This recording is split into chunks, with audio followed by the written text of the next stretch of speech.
Lo primero que habría que señalar es las cifras oficiales que las da el INEGI, y en todas las cifras se está demostrando el inicio de la recuperación económica. Por ejemplo, a partir de junio ha comenzado la tasa de crecimiento, cayó a menos 8.5, luego menos 5.4 y va disminuyendo la caída. Una de las principales causas que pueden evidenciar que hay o que habrá crecimiento es la inversión, que ha comenzado a recuperarse, aunque todavía es menor a la que había en enero de este año. Y no sé aquí dónde leyeron el dato de la inversión extranjera directa, pero lo que afirma el INEGI es que ha continuado fluyendo y que al primer semestre hubo entradas de 17.900 millones de dólares y que estamos ya igual a toda la registrada en el 2019. El consumo privado en junio revirtió la caída, en julio comenzó a aumentar, eso es otro signo de recuperación. Las exportaciones en agosto ya fueron 10% superiores a las que tuvimos en enero, las remesas se han duplicado y puedo seguir dando muchas cifras que indican la recuperación. Claro que la pandemia afectó sensiblemente los planes de nuestro gobierno. Teníamos planeado un crecimiento más rápido, más acelerado, pero solo una mente perversa o bien obnubilada podría decir que el actual gobierno es el causante de la presencia del coronavirus, del cual se deriva el gran confinamiento que tumbó la economía en todo el mundo. Permítame un momento, diputada Padierna. Sí. ¿Con qué objeto, diputada Guillermina Alvarado?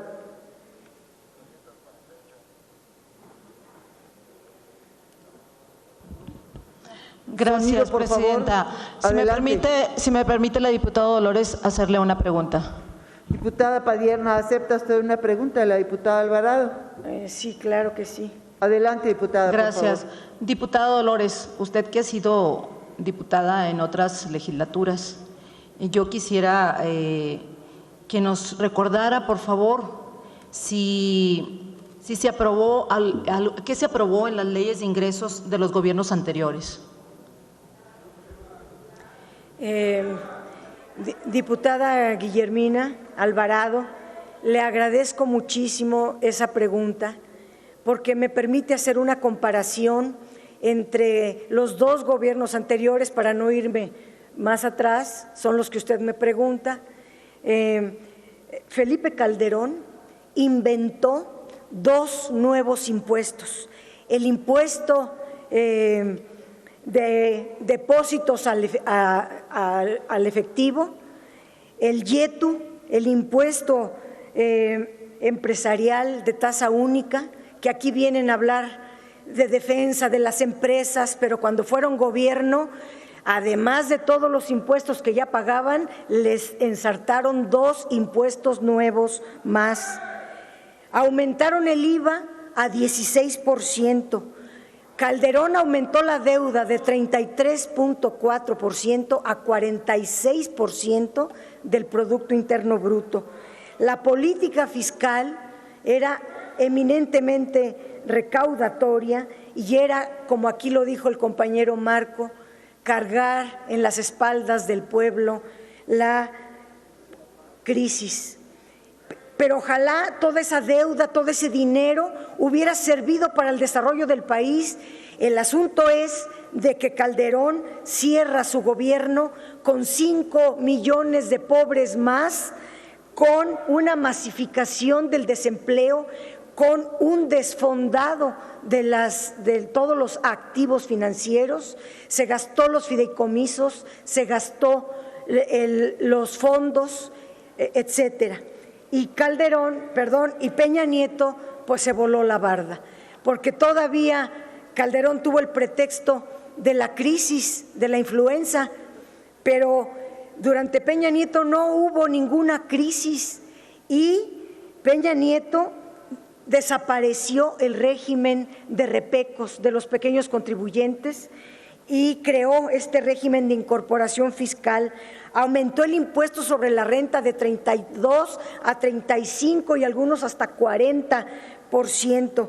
Además, creó un nuevo derecho de minería y aquí uno de los diputados justamente que lo creó hoy vino a decir que nuestra ley de ingresos le está cobrando una tasa compensatoria a la minería. Creó un nuevo derecho a la minería cuando fueron gobierno.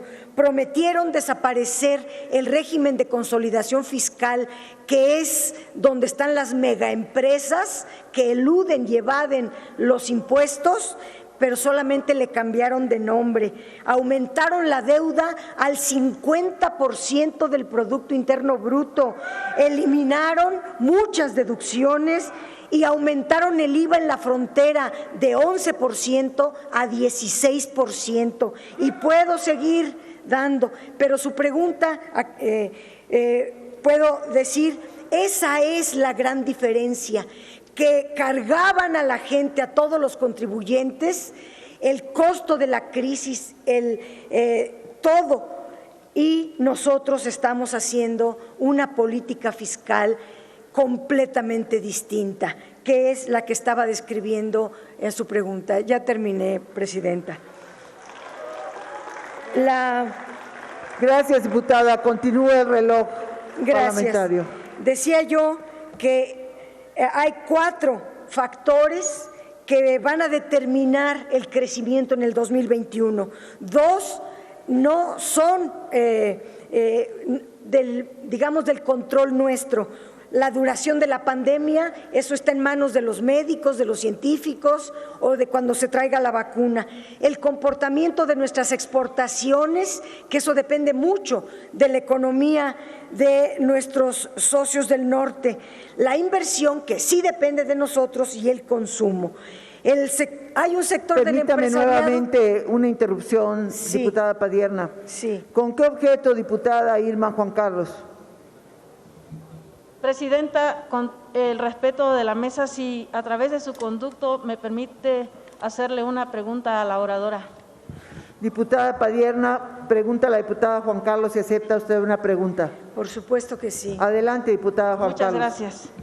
En el mismo sentido, usted ha sido parlamentaria en muchas ocasiones y quisiera aprovechar de su conocimiento para preguntar, porque me parece muy importante la pregunta que hizo la diputada Guillermina, preguntarle entonces en qué momento nosotros como mexicanos nos quitaron los bienes nacionales y se fueron para los privados. ¿En qué momento, en qué gobierno pasó eso? Cuando perdimos Aeroméxico, Telmex, aeropuertos, bancos. ¿En qué momento sucedió? ¿Por qué se recurrió a la venta de los bienes nacionales? Quisiera hacerle esa pregunta.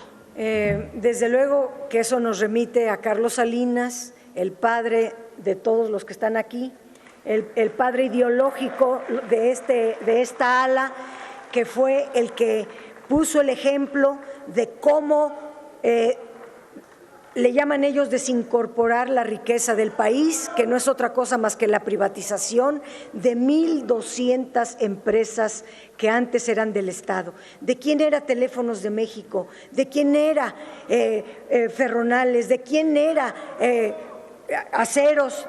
Etcétera, los fertilizantes, en los bancos, las telecomunicaciones, toda la riqueza se privatizó. Y ojalá hubiera sido reinvertida en el desarrollo, porque si eso hubiera ocurrido, si esa riqueza se hubiera invertido en el desarrollo del país, pues otro país nos hubieran heredado. Pero quiero aprovechar su pregunta también para hacer un comparativo muy importante, diputada Juan Carlos, ligado a la pregunta que también hacía la diputada Guillermina Alvarado. En 2009 hubo una crisis que fue la crisis financiera combinada con la pandemia también de la influenza AH1N1. Si comparamos el primer semestre de 2009, que fue esa crisis, con el primer semestre del 2020, que es la actual crisis, podemos ver que la crisis de ahora, siendo mayúscula y siendo ahora ni siquiera vacuna, no se ha encontrado la tipificación del virus, la otra era una neumonía, la neumonía existe desde la Edad Media y hay cura para la neumonía, podía haberse resuelto muy rápidamente. Inició el cuarto trimestre de 2008 y terminó hasta el cuarto trimestre de 2010. Es decir, esa crisis tardó 2.5 años. Nosotros llevamos 6 meses y nos truenan los dedos los de acá que nos quieren dar ejemplo. ¿Cómo atendieron? Ellos se gastaron deuda y todo el dinero y no sirvió para nada porque en 2 años y medio volvimos otra vez a la crisis. Pero le doy datos de esas 2 crisis. Por ejemplo, con los trabajadores afiliados al IMSS, la caída de los asegurados en el 2009 fue de 3.1, datos del INEGI, y en el 2020 ha sido de 1.1. Los salarios reales de los asegurados disminuyeron un 1% en el 2009, pero aumentaron 4.3% en el 2020. La menor caída del empleo formal y la mejoría en el salario ahora, eso es lo que ha distinguido cómo se trata una crisis y cómo se trata otra. La inflación ha sido menor en el 2020 de lo que fue en el 2009. La devaluación del peso es hoy mucho menor a la que fue durante los 2 sexenios anteriores, con crisis y sin crisis. Hoy tenemos controlada la inflación dentro del margen que exige el Banco de México. Mientras que las remesas familiares cayeron en el 2009 11.1%, en el 2020 han aumentado, se han duplicado, y las reservas internacionales disminuyeron 5.8% y ahorita están aumentando las reservas internacionales, ya llevamos en 6.2%. Y puedo darles muchos datos, pero su pregunta me ayuda a comparar cómo se aborda la política fiscal cuando se tiene responsabilidad con el país o cuando se le quiere saquear como lo saquearon los gobiernos anteriores. Termine la pregunta. Decía yo que un sector del empresariado está inconforme con la separación del poder político del poder económico. No comparten la política de prohibir las condonaciones, de combatir la facturación falsa, de impedir la evasión fiscal, de cancelar los contratos leoninos. Ahora el gobierno, combatiendo todo esto, ha logrado incrementar de una manera histórica, sin aumentar los impuestos, ha aumentado los ingresos tributarios con solo la eficiencia administrativa.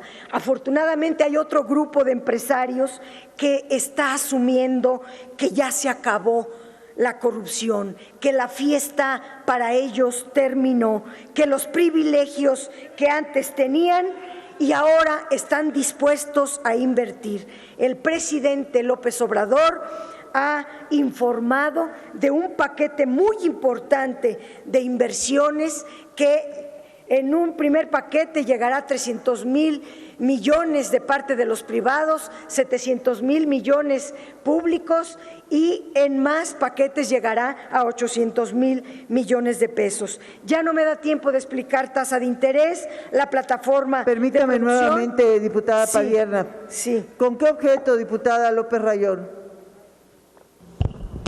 Diputada Sauri, quisiera hacerle una pregunta a la diputada Padierna, si me lo permite. Diputada Padierna, ¿acepta usted una pregunta de la diputada López Rayón? Sí, por supuesto. Adelante, diputada. Diputada Padierna, la oposición es insistente en no reconocer su responsabilidad en la situación que priva en las finanzas públicas, en particular y en lo que se refiere a la baja recaudación, en la que fueron permisivos en las prácticas para evadir impuestos. ¿Podría usted, por favor, poder ampliar ese tema?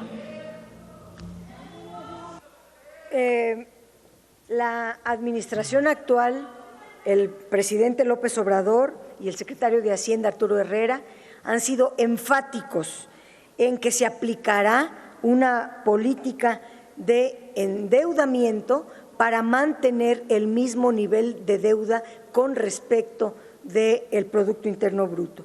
Su pregunta me permite aclarar lo que decía el diputado del PRI, porque él hablaba de unas cifras que no son las oficiales, son sus cifras, pero las que dice el INEGI en cifras oficiales es que nosotros recibimos un nivel de endeudamiento del 49% del Producto Interno Bruto. Y puedo hablar de este tema porque era de 51.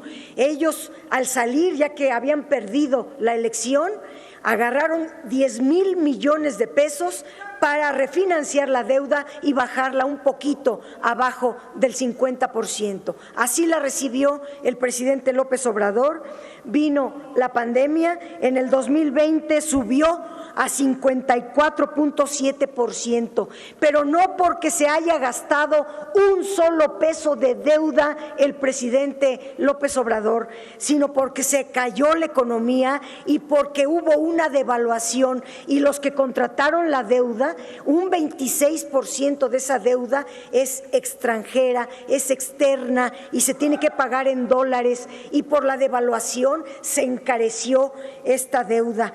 El paquete económico considera que en el 2021 bajará a 53.7% del PIB la deuda, y trae una perspectiva hasta el 2024. En el 22 será de 53.4, en el 23 será del 53.1, en el 24 será del 52.8, es decir, dejarla más o menos al mismo nivel que se recibe. Aquí lo importante, como lo decía el secretario de Hacienda, lo más importante es que la política de endeudamiento pueda asegurar su pago. Lamentablemente se acabaron, está la deuda al tope, no hay con qué pagarla, se acabaron los ingresos petroleros, se agotaron muchos recursos presupuestarios y no hay con qué pagar.